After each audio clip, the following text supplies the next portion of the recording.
Bonjour tout le monde, bienvenue sur la chaîne Z6PO. Salut les gars! Yo! Salut Marc, salut Vlad. Alors Salut tout le monde! aujourd'hui, on fait un spécial, nos cartes préférées comme on l'avait fait dans le dernier set. Cette fois-ci, on est 3 au lieu de 2. En plus, ça va être fun avec JF. Donc, on a sélectionné 20 cartes qu'on trouvait les plus intéressantes ou qu'on a vu jouer dans la première semaine finalement du jeu du set Crépuscule de la République, Twilight of the Republic. Donc, Yeah. sans plus tarder, messieurs, on va commencer ça. En général, est-ce que vous aimez le set? Vas-y, tu peux commencer, Jeff. All right. Oui, moi je trouve qu'il y a plusieurs bonnes cartes du set, des choses qui semblent être super intéressantes. Nouvelles mécaniques, les tokens pour les druides, pour les clones. Pour l'instant, malheureusement, dans la première semaine de ce qu'on voit, c'est peut-être pas le ou les decks les plus populaires. Avec le ban de Boba Fett, pour ceux qui ne le savaient pas, il est banni. Donc, on voit beaucoup de decks agressifs. Et là, ce que moi j'ai cru voir, du moins dans la première scène, c'est que les gens ont pris les meilleures cartes statistiquement permettant de rusher la base adverse, et c'est ce qu'on voit le plus en ce moment.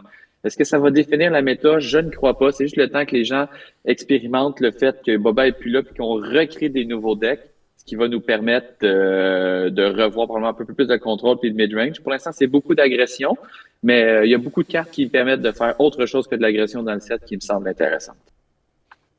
Vladimir? Ouais. Ouais, moi, je l'aime bien pour de vrai à cause du thème de Clone War. Quand j'ai commencé à regarder les cartes, ouvrir des booster box, je me suis retapé les Clone War. Donc, ça m'a donné envie de re-regarder la série animée. Donc, j'aime beaucoup encore. Je suis le gars de lore, vous le savez. J'ai juste retrouvé le lore. Je me suis amusé à créer des decks où ce que je me suis recréé des films ou même recréé des scènes de la série Clone War. Donc, moi, je l'aime beaucoup à cause de le design du lore et des cartes. Le thème, pour moi, magnifique. Je l'adore juste pour ça. Là, quand ça vient pour jouer, je pense qu'il est encore trop tôt.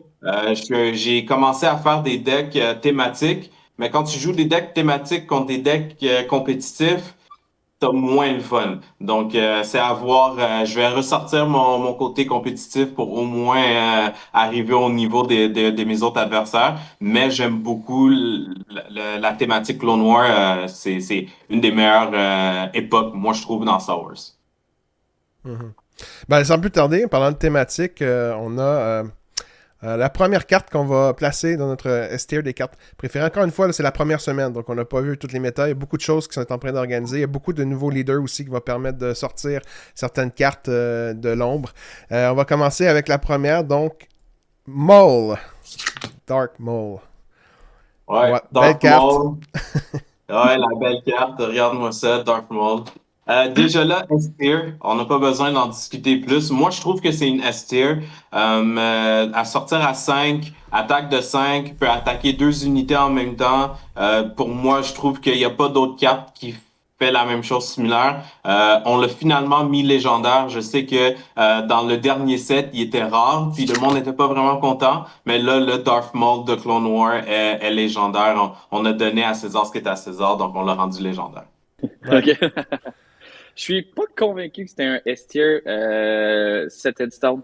Il n'y a pas d'impact quand il arrive sur le jeu. Et c'est majoritairement ce qui va convaincre un joueur de dire, hey, cette carte-là, qu'est-ce qui est la classe S tier? C'est le fait que dès qu'elle arrive, elle a un impact. Maul va être excessivement puissant s'il survit pour son prochain tour, ou là, il va probablement pouvoir tuer deux unités. Si par miracle il reste en vie, bon, tant mieux. Mais sinon, bon, s'il se fait tuer immédiatement, évidemment, il t'a quand même fait assez peur ton adversaire pour qu'il gaspille des ressources dans le but de l'éliminer. Et c'est probablement ce qu'il va faire parce qu'il fait très peur une fois sur le jeu. Mais du fait qu'il n'ait pas d'impact au moment que tu le joues, je peux pas le mettre. Dans ma tête, c'est pas un définitif S. Ça me dérangerait pas de le classer dans S, mais ensuite, quand on parle des cartes, peut-être que je vais me dire oui, finalement, il est vraiment un S. Sinon, je mettrais A, bien évidemment, top A, vu que c'est la seule carte en ce moment. Écoute, moi, j'ai un contre-argument là-dessus, Marc-André, si tu me permets, ou Vas-y. tu veux y aller? Ouais, non, vas-y. OK. Darth Maul, la carte, le légendaire, marche tellement bien avec le leader parce que le leader, tu peux attaquer avec une carte, puis elle gain Overwhelm. Là, tu attaques avec Darth Maul, admettons, il est 5. Il n'y a pas beaucoup de choses qui... admettons, il y a deux Battle Droids ou deux clones. t'attaques les deux, tu fais quand même 2 fois du dommage dans la base de ton adversaire parce que il y a overwhelm.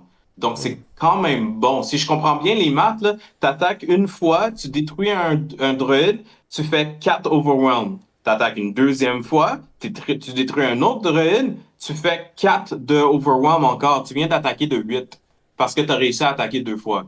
Si je D'accord. comprends bien la mécanique. Tu as tout à fait raison, c'est comme ça que la mécanique parle. Sauf que là, tu viens de dire que Dark Maul est bon dans 2 circonstances précises. Qu'il joue avec Maul Leader. Donc là, on vient d'impacter la carte en tant que telle. On ne fait pas juste se concentrer sur Maul. Et tu considères que ton adversaire a 2 Battle Droids sur le terrain pour pouvoir l'exploser.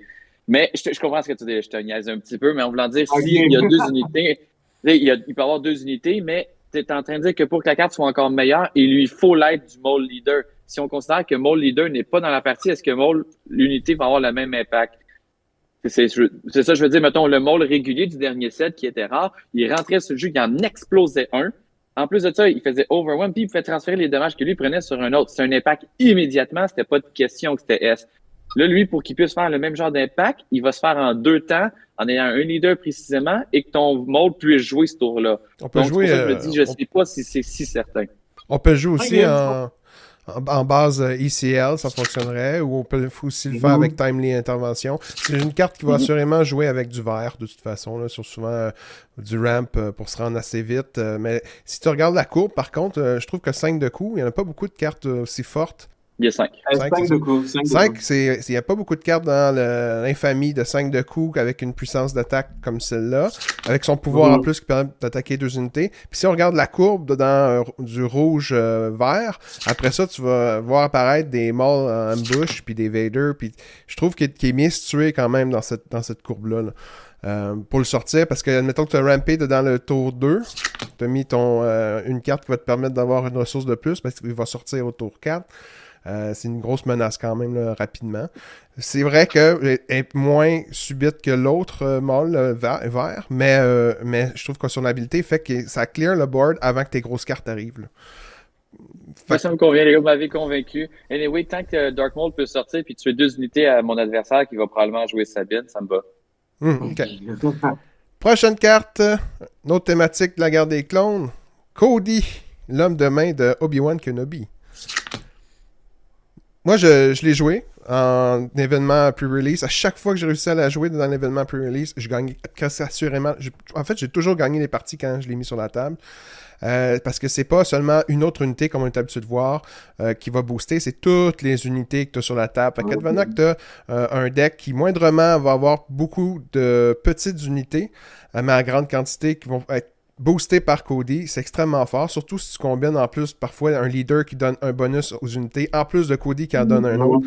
Ça fait que tes unités sont très fortes, puis dans un tour, si tu as 4 ou 5 unités, ben, tu peux faire pas loin de 15 à 20 dommages à un tour. Fait que c'est quasiment à la fin de partie avec seulement 5 ressources. C'est tôt dans la partie aussi. Fait que je pense qu'on va beaucoup le voir parce qu'il booste aussi bien les unités terrestres que dans l'espace aussi.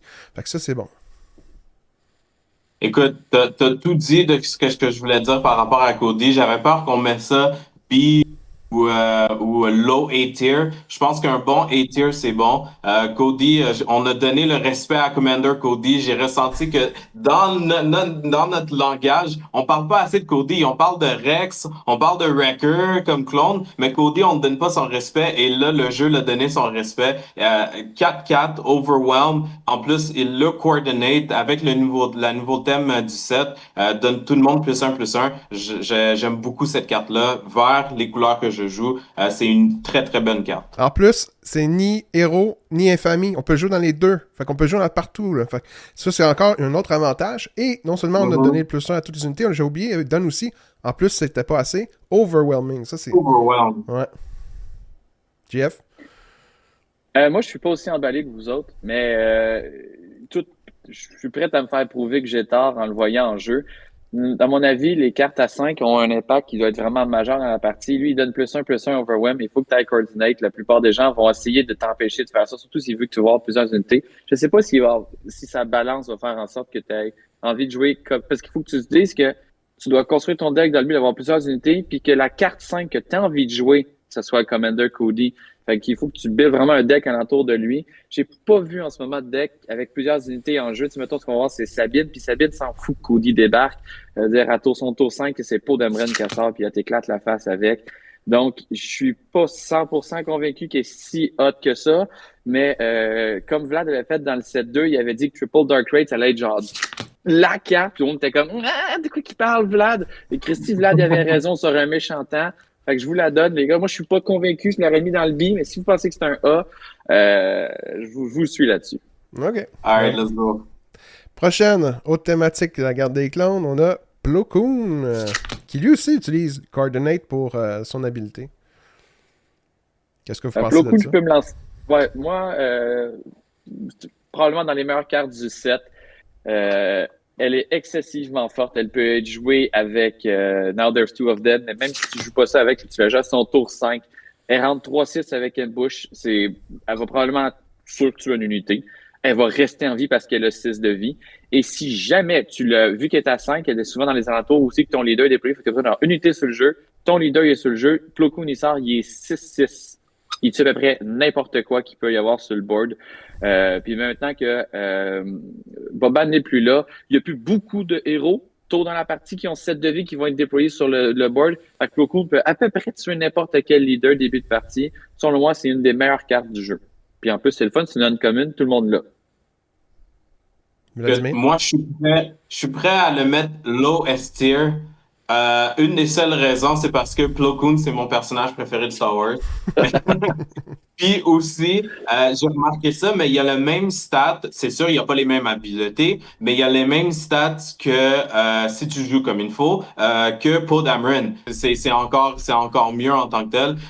Pour ces stats, moi, je vois pas pourquoi on ne mettrait pas S tier. On a mis des choses qui ont moins de stats dans S tier auparavant. Pourquoi ne pas mettre Plo Koon dans S tier? Et c'est un cool personnage. Je suis d'accord. Ouais, par contre, il faut le coordinate, puis c'est pas toujours facile. On l'a dit avec Cody, ça peut être un enjeu parfois. Lui aussi, ça peut être un enjeu, là, parce que si t'as pas l'initiative, puis ton adversaire tue la carte que t'avais, une des deux cartes que t'as sur ta table, ben, tu peux plus faire ton ambush. Tu peux faire ton ambush, mais à 3, quand t'es rendu à 6 ressources pour t'ambush seulement à 3, t'as très peu de chances de tuer ta cible. Ouais, Est-ce qu'on le met en haut de mall ou en bas de mall? C'est ça ma question. En bas de mall. Non, en bas de monde. Mais de toute façon, si tu ne te trouves pas dans la position de jouer Plo Koon à son meilleur, tu le joues juste pas. Tu comprends? Fait que c'est une carte qui est bon, que tu vas faire une stratégie autour. Ton adversaire, il te donne comment on appelle ça, un curveball. Tu t'ajustes. Mais si tu arrives vraiment à le jouer quand tu es supposé le jouer, il fait vraiment mal. Ouais. Prochain, Sabine Jaune, cette fois-ci. Moi, j'ai trouvé ça intéressant, son habileté que tu peux pas l'attaquer s'il est tapé. Je trouve ça intéressant. C'est la première fois qu'on voit ça dans le jeu. Qu'est-ce que vous en pensez? Je sais pas quelle fascination que FFG puis Star Wars Unlimited avec Sabine de la rendre aussi forte ou des spécialités. Je comprends pas. Dans le lore, je vois pas pourquoi Sabine était aussi cool, mais whatever, j'imagine que c'est leur personnage préféré. C'est quelque chose que j'aime bien avec Sabine. Je pense que je la mets A-tier. C'est vraiment le fait que c'est un 4 si tu as l'initiative, tu donnes un 4 de dommages à ton adversaire, 4 de dommages à ton adversaire sur sa base, et après ça, elle reste là, elle dort. Ton adversaire peut rien faire. Donc, c'est comme un 4 d'attaque que tu sais que tu vas avoir gratuit dans la base de ton adversaire parce que tu sais qu'après, elle va retourner ou ton adversaire peut rien faire. Sauf la Waylay ou Power the Dark Side, j'imagine.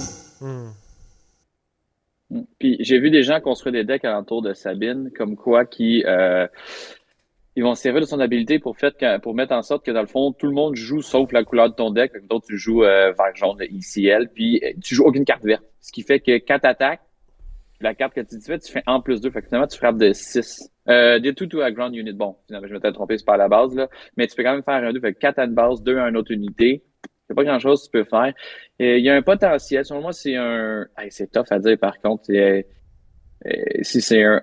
Ouais, je pense que c'est un A. A, juste grâce à son habilité du fait qu'après qu'elle a attaqué, elle peut plus se faire attaquer. C'est quand même vraiment beau. C'est vraiment bien. Prochaine carte, beaucoup de monde en parle. Hu Yang. On la voit un peu partout sur le web. Beaucoup d'autres chaînes en ont parlé aussi du jeu, là, considérant que c'était, selon eux, la meilleure carte du set. this ends up being really, really strong. Again, for the same reason. I think this guy is really good. So Wing Leader is a 3-cost space unit, which is a 2/1, and when 2 attack, 4 health, Jedi droid. When played, choose another friendly unit. While this unit is in play, the chosen unit gets +2/+2. He's a rare. I think he's great. I really like him. He's kind of like a wing leader. Which is bonkers to me, but Crazy to me. I love this little guy. Yeah, me I too. think he's Yeah. super good. I mean, just Me imagine dropping the Battlefield Marine turn 1. Ça, je suis pas nécessairement d'accord avec ça. Parce que quand il disparaît, les bonus qu'il a donnés disparaissent, puis ça donne seulement les bonus à une seule autre carte. Et si je ne m'abuse, c'est une unité. Je sais même pas si c'est dans l'espace, on peut le faire. On peut-tu le faire dans l'espace? Ouais, où tu veux. Ouais, c'est Another Friendly Unit. Bon. Ouais. Mais si ça disparaît, les bonus disparaissent par contre. Ils restent pas sur la carte, contrairement à, par exemple, Advanced Sci Fighter qui donne 2 d'expérience, puis ça reste. Mais l'avantage de Ouyang, c'est au moment qu'il est joué. C'est que si c'est la deuxième carte que tu joues, puis je sais pas si tu as l'initiative par chance, le fait qu'elle ait 4 de vie, tu peux pas si l'enlever facilement que ça. T'as pas joué d'unités au tour 1 qui ont 4 d'attaque. Là, tu dois dealer avec tout de suite. Est-ce que tu as la carte de contrôle qu'il te fallait? Puis si là, tu veux dealer avec, mais si tu deals avec tout de suite, puis il faut que tu réussisses du premier coup, sinon l'autre, il est +2/+2. Mais s'il a joué une unité au début, je sais pas, il a joué le rebelle qui est 3/3, là, j'ai oublié son nom, mais il est rendu 5/5. 5/5, peu importe ce que tu as joué, lui, il te l'explose ou il frappe de 5 ta base. Ça, tu parles du Marine. Comment ça... Ouais, du Marine, c'est ça, du Rebel Marine. Fait que ça devient... ça peut avoir un gros impact. Et même si t'as pas mis t'as peut-être avoir mis un 3/2, fait qu'il est quand même 5/4. Tu vas aussi avoir énormément de misère à dealer avec l'autre unité. Fait que là, tu as 2 unités que tu as de la misère à dealer avec. Ça peut être l'enfer. Puis si tu as mis un vaisseau en jeu, je veux dire, ça se peut que tu ne peux même pas y répondre. Je pense qu'elle a bien du potentiel. C'est surtout que si tu la piges t'as 6 ressources puis tu piges Ouyang, tu la mets en jeu, il meurt direct, c'est réglé. Là. C'est pas une question. C'est plutôt l'impact qu'il y a en début de partie qui peut te donner un gros avantage à un adversaire. Tu peux éliminer sa créature, tu en as 2 sur le board, puis ensuite une 3e unité par le tour d'après. Lui, il n'y a pas vraiment de réponse, puis ça commence à s'accumuler, puis à s'accumuler. C'est ça. Moi, c'est pour ça que je pense qu'il est S-tier. Puis je la mettrais même avant. Je la mets avant Sabine. C'est qui qu'on a mis en. Non, après Plo Koon. Après Plo Koon, quand même. S-tier, mais en 3e. S-tier! Ah non, ça, je suis pas d'accord. J'étais d'accord, écoute, t'as eu des bons arguments, mais la mettre en S-tier, arrête! Ouais. Le gars, arrête! Le gars, il est peut-être meilleur que Cody, mais de le mettre au même niveau que Plo Koon, non. Mais on va le voir plus souvent, par exemple. On va le voir plus souvent que Plo Koon, je suis certain. Ouais, c'est vrai, OK, que quand il arrive sur le terrain, il va te faire réfléchir, puis tu vas réfléchir tu vas trouver une manière de le tuer. Mais quand il attaque, il n'y a rien qui se passe. Si tu arrives à l'enlever, c'est fini. Il n'y a pas d'autres aspects qui lui rend une carte super folle. C'est pas comme s'il est comme give +2/+2 for 3 phases ou quelque chose comme ça. S'il meurt, c'est fini. That's it, il attaque juste pour 2. Un petit Waylay. Rapidement, on se débarrasse de tous les bonus. C'est pour ça que j'aurais préféré qu'il donne de l'expérience, qu'il donne un bonus, parce qu'avec un Waylay, lui ou la personne qui a boosté, ça disparaît, puis il sert plus à des statistiques qui sont quand même pas très bonnes. 2-4 pour 3 de coups. Dans les chiffres sont là, mais ils sont pas bien balancés. C'est pas une carte qui attaque fort, fait que c'est vraiment pour aider une unité qui est fragile, parce qu'il y a beaucoup de cartes de removal puis de contrôle. Dans le jaune, presque tout le monde va jouer des Waylay ou dans le conning. Puis dans le bleu, il y a beaucoup de bleu aussi qu'on voit. Là. Il y a beaucoup de cartes de contrôle. Fait que je sais pas. Moi, je la trouve trop circonstancielle pour que ça soit un S-tier, je pense. Ouais, on met ça S-tier. Je pense entre Cody et Sabine, c'est une bonne place. La mettre plus haut, je pense qu'on se tire une balle dans les pieds en faisant ça. On peut être critiqué, par exemple, parce qu'il y a peut-être des choses qu'on n'a pas compris, mais en ligne, c'est moi, je pense que vous allez être vraiment surpris, les gars, sur l'impact qu'il y a le Ouyang. On va le mettre. Ça va être. Mais vous pouvez le mettre le top A, là, mais c'est vraiment fatigant. Je peux te donner 1 million d'exemples. Là.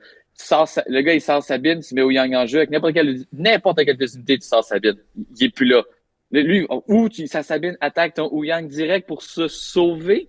Il y a son impact est trop majeur en début de partie. Par contre, je vous le donne, après ça, il ne sert plus à rien, là. Mais puis si tu dis tantôt tu le veux le whaler, c'est pas grave, il revient en jeu le tour d'après, puis il refait la même chose, puis l'autre, il a juste.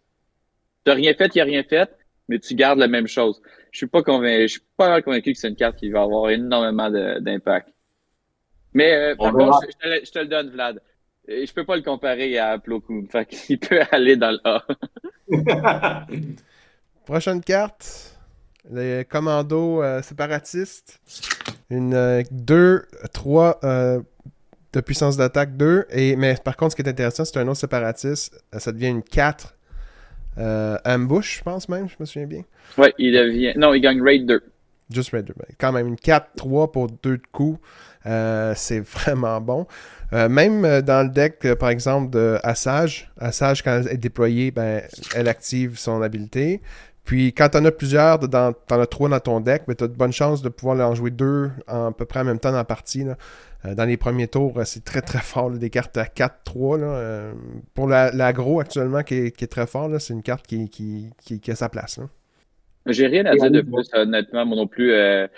Statistiquement, la carte semble très bonne, mais je l'ai pas vue en jeu. J'ai pensé à la mettre dans des decks séparatistes, puis je l'ai pas encore assez playtesté. Elle me semble bonne. À première vue, elle me semble bonne. Il y a aucun négatif. Je dirais 2-3, ce qu'elle a les bonnes statistiques. 3-2, ça aurait été encore plus génial, mais là, ça aurait été exagéré. Tu mets un autre séparatiste, t'es Raid 2, tu frappe direct de 4. Tu prends probablement l'avantage sur ton adversaire qui doit à ce moment-là, si lui est chanceux, il frappe peut-être de 3. Puis là, tu prends l'avantage, 1 point de dommage. Il est obligé de dealer avec soit le séparatiste, soit ton autre unité que tu as mis en jeu pour un peu te négliger. Mais là, ça veut dire que encore une fois, tu as l'avantage parce qu'il a perdu ses attaques vers la base. Puis si tu joues ça, c'est simplement pour aggro. Là. Tu joues pas ça dans une autre mentalité. Donc, c'est une bonne carte. Il est moins J'ai bon rien qu'on à gagne. ajouter. J'ai rien à ajouter par rapport à ça parce que c'est vrai que c'est une carte très aggro, comme tu l'as dit. Ça fait exactement qu'est-ce que la carte montre. C'est un druide qui est emmerdant. Il attaque de 4 à chaque fois si tu as ton séparatiste, puis that's it, that's all. C'est une bonne A-tier. Mm-hmm. On la met où dans le A? Ah, là où ce qui est présentement, low A-tier, et il peut pas être plus haut que les autres. Là. C'est juste une carte à 2 de coups aggro. OK. Mm. Prochaine carte, Ahsoka, la jeune Ahsoka, carte jaune. Intéressante. Quand elle est sortie, tout le monde dit « Ah, c'est une des meilleures légendaires. » Je n'étais pas du tout d'accord. Je n'étais pas convaincu du tout avec les chiffres qu'elle a. D'autant plus que son habilité, pour qu'elle revienne dans ta main, à quel point tu as besoin souvent de faire ça dans une partie. Je sais pas. Qu'est-ce que vous en pensez, vous? Moi, Écoute, je pense. pour Vas-y, moi, au début, je comprenais pas aussi pourquoi que le monde capotait dessus, jusqu'à ce que je la joue. Puis j'ai remarqué que le monde capotait pour rien parce que je comprends toujours pas. Je comprends toujours pas. Puis en plus, il faut toujours calculer, c'est si ton adversaire contrôle moins de units que toi, elle a ambush. Pourquoi autant de conditions? J'ai l'impression qu'ils ont... Non, je ne comprends pas. GF, sauve-moi, trouve argument contraire. Je vois pas pourquoi c'est une légendaire. En fait, bon, ça, c'est ma question aussi. Je sais pas ce qu'elle fout chez les légendaires. Par contre, je sais pourquoi que le monde l'aime. Elle est utile dans plusieurs scénarios. L'action qui revient à ta main, tu vas jamais voir ça de ta vie. Je veux dire, personne ne va dépenser 2 ressources pour la retourner dans ta main. Il n'y a aucune raison de faire ça. Par contre, elle est 3-4, donc statistiquement, elle a des bonnes statistiques. Et si jamais l'autre, il joue des cartes qui mettent plusieurs unités sur le terrain, ou il en met 2 petites, puis ensuite il joue sans 3e carte, tu peux rentrer avec Ahsoka. Et le fait que le 4 de vie devrait survivre à peu près n'importe quelle unité qui a été jouée au premier tour, ce qui fait qu'elle va pouvoir en tuer 2. C'est la raison pourquoi le monde s'excite dessus.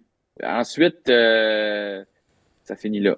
Ouais, je pense que là, la seule chose qui est légendaire avec, c'est le personnage. Mais la carte en tant que telle n'est pas légendaire. Il n'y a rien dans la carte que je vois qui est légendaire sur ça. C'est Non. juste le personnage qui est un personnage légendaire. Il y en a qui ont amené les arguments comme les mots-clés, là, vu qu'elle a Jedi, puis vu qu'elle a Force, je pense, ou...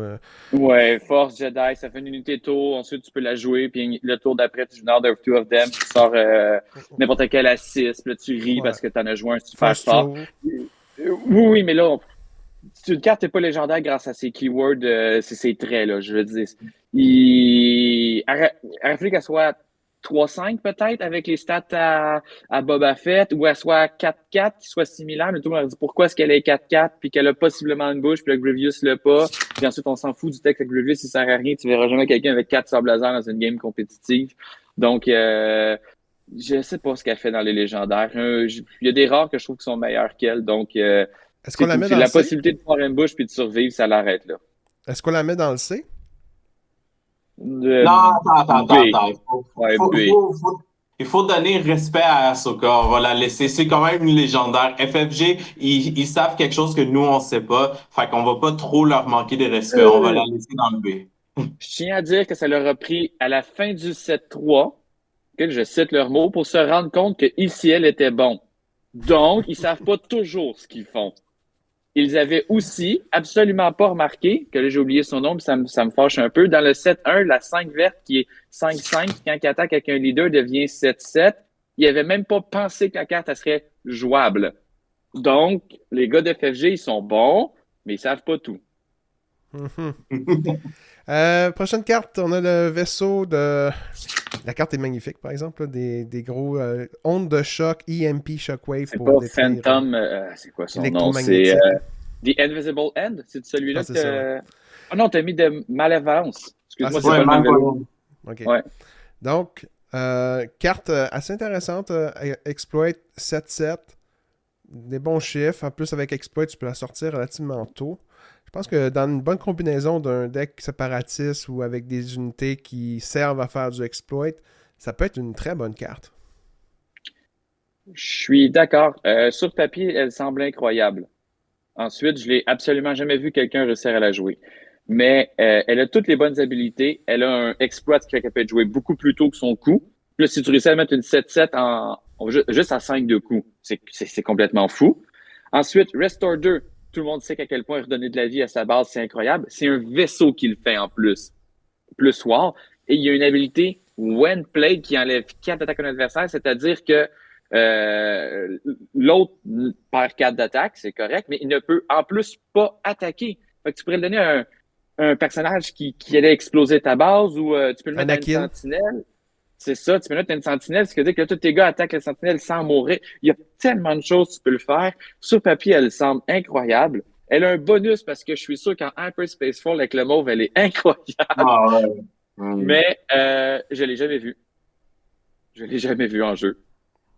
Écoute, moi, je le mets quand même A-tier pour son potentiel. Malheureusement, à cause de la méta actuelle, comment les gens y jouent, on va pas l'avoir. Parce que personne va prendre son temps et arriver à jouer cette carte-là juste pour le fun. Je pense que c'est une bonne carte à jouer casual, entre amis. On s'amuse, on se crée une armée, on exploit 4. Oh mon Dieu, qu'est-ce qui rentre? Malvoyance, c'est un gros boom sur la table. C'est intéressant, c'est le fun. Ça fait exactement ce que c'est dans la série Clone Wars. Je l'ai écouté dernièrement, c'était vraiment cool. J'étais comme, oh mon Dieu, je connais la carte. Mais à part de ça, c'est tout. Malheureusement, c'est vraiment à cause de la méta. J'irais même à dire que c'est une S-tier parce que tu peux la rentrer carrément pour un. Si je fais mes maths comme il faut, tu peux la rentrer pour 1 de coup. Elle va te coûter 1. Incroyable. C'est fou. 1, ça coûte juste 1. Puis un 7-7 dans l'espace, Restore 2. Et en plus de ça, tu empêches quelque chose de fort d'attaquer de 4. 4, c'est quand même beaucoup dans ta base. Je la considérais S-tier si le monde jouait exactement la méta, mais le thème du set qui est je build une armée, tu build une armée, et là on affronte nos deux armées. Pour ça, je la mettrais S-tier. Mais à cause qu'on n'est pas dans cette situation, malheureusement, je la mettrais high A-tier. À cause de son extrêmement grand potentiel. Moi, quand j'avais vu la carte sortir, je la combinais avec On the Doorstep, qui est de la carte jaune 4 de coups, qui dit Create 2 Battle Droid Token. Tu fais ça au tour 3. Puis le tour 4, tu peux sortir ton Malevolence 7-7 sur le board pour 3 de coups, parce que tu vas tuer tes 3 droïdes. Puis probablement que l'adversaire va pas te dire comme première chose, là, hey, il faut que je tue les droïdes token sur le board, sinon... C'est vrai. Arrête de me niaiser. C'est pas la première chose qu'il va faire comme première action, tu pourrais vraiment surprendre l'adversaire. Je pense que les gens ont juste pas encore assez playtesté le set pour... Bien évidemment, je dis ça fait une semaine qu'il est sorti. Les gens n'ont pas assez playtesté puis pour se rendre compte que certaines cartes ont beaucoup plus de potentiel que ce qu'on pense. Puis les gens aiment beaucoup trop Sabine. De toute façon, on l'avait pas assez dit, je pense. Bon, prochaine carte. Grievous. Bleu. Une 4-4 pour seulement 3 de coups.